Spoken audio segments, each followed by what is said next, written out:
আমি আপনাদেরকে খোলা করে জিজ্ঞেস করতে চাই, এই মসজিদে ইমামতি করা আমার কোন জরুরি না।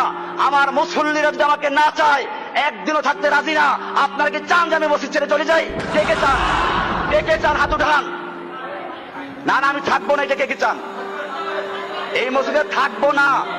এইখানে কমিটির সেক্রেটারি, কমিটির সভাপতি এরা বলেছে আমি যতদিন মসজিদে থাকবো অতদিন নাকি তারা মসজিদে কোনো কাজ করবে না।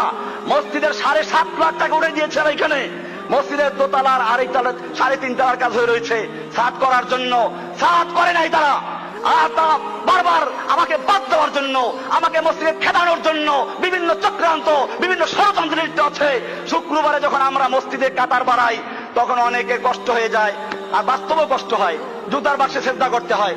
অনেকে বলে এটা, এখন এটা কি দোষটা কি আমার না যেই কমিটি মসজিদের টাকা উঠে দিয়েছে 1 বছর আগে, তারপরেও মসজিদের কাজ না করে ইমাম সাহেবকে খেলাবার জন্য, ইমামকে বাদ দেওয়ার জন্য, যে ইমাম তাদের গোলামি করে না, যে ইমাম তাদের কথাবার্তা উঠা বসা করে না, যে ইমাম তাদেরকে তোয়াজ করে না, যে ইমাম তাদের বাসায় গিয়ে ধর্ণা দেয় না, এই কারণে ইমামকে বাদ দিতে চায় অমুসলমান জাতি। আমি জিজ্ঞেস করতে চাই, সেই কমিটি তোমরা মানো কিনা?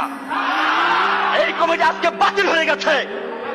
আজিজুর রহমানের কমিটি, সেক্রেটারি আজিজুর রহমানের কমিটি বাতিল হয়ে গেছে মসজিদের জনগণের রায় দিয়ে। সুতরাং আমি পরিষ্কার বলতে চাই, নতুন কমিটি করে এই মসজিদের বাকি কাজ করার জন্য আমরা তৈরি আছি ইনশাআল্লাহ। আমার ভাইয়েরা, আমি কোন কমিটির গোলামি করি না, কোন কমিটির মুসল্লি ইমামতি করি না। ইমামতি করি মুসল্লিদের। আমার মুসল্লি যতদিন পর্যন্ত আমাকে চাবে অতদিন পর্যন্ত আমি থাকবো। আর যদি আমার মুসল্লিরা বলে না আপনাকে এখন আর দরকার নেই, আমি সেদিন আসসালামু আলাইকুম বলে চলে যাবে, 1 মুহূর্ত থাকবো না ইনশাআল্লাহ।